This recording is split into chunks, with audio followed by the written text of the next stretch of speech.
ಸುದ್ದಿ ಪತ್ರಿಕೆಗಳಲ್ಲಿ ಯಾವೆಲ್ಲ ಸುದ್ದಿಗಳು ಪ್ರಕಟವಾಗಿವೆ ಅಂತ ನೋಡ್ತಾ ಹೋಗೋಣ. ಅದಕ್ಕಿಂತ ಮುಂಚೆ ಈ ಕ್ಷಣದ ಹೆಡ್ಲೈನ್ಸ್. ಮಳೆಯನ್ನು ಮೀರಿಸುವಂತೆ ಮುಂಗಾರು ಪೂರ್ವ ಅಬ್ಬರ. ಒಂದೇ ರಾತ್ರಿ 132 ಮಿಲಿಮೀಟರ್ನಷ್ಟು ಮಳೆ.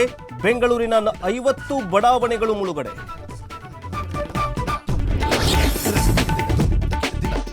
ಇನ್ನು 3 ದಿನ ಭಾರಿ ಮಳೆ. ರಾಜ್ಯದ 6 ಜಿಲ್ಲೆಗಳಿಗೆ ರೆಡ್ ಅಲರ್ಟ್. ನಾಳೆ ಮಳೆ ಹಾನಿ ಪ್ರದೇಶಗಳಿಗೆ ಸಿಎಂ ಭೇಟಿ.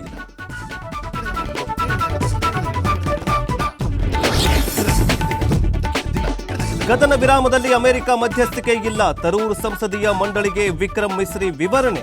ಇತ್ತ ಪಾಕ್ ಜೊತೆ ಜ್ಯೋತಿ ನಂಟಿರುವುದಕ್ಕೆ ಮತ್ತೊಂದು ಸಾಕ್ಷಿ ಲಭ್ಯ. ಉಕ್ರೇನ್ ಮೇಲಿನ ಯುದ್ಧ ನಿಲ್ಲಿಸಲು ಸಿದ್ಧ ಎಂದ ಪುಟಿನ್. ಉಕ್ರೇನ್ ಕೂಡ ಸ್ಪಂದಿಸಬೇಕು ಅಂತ ಷರತ್ತು. ಟ್ರಂಪ್ ಪುಟಿನ್ 2 ಗಂಟೆ ಫೋನ್ ಚರ್ಚೆ ಸಕ್ಸಸ್.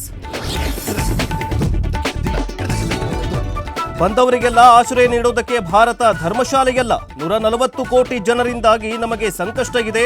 ಶ್ರೀಲಂಕಾ ಪರ್ಜೆ ಅರ್ಜಿ ವಜಾಗೊಳಿಸಿ ಸುಪ್ರೀಂ ಕೋರ್ಟ್ ತರಾಟೆ.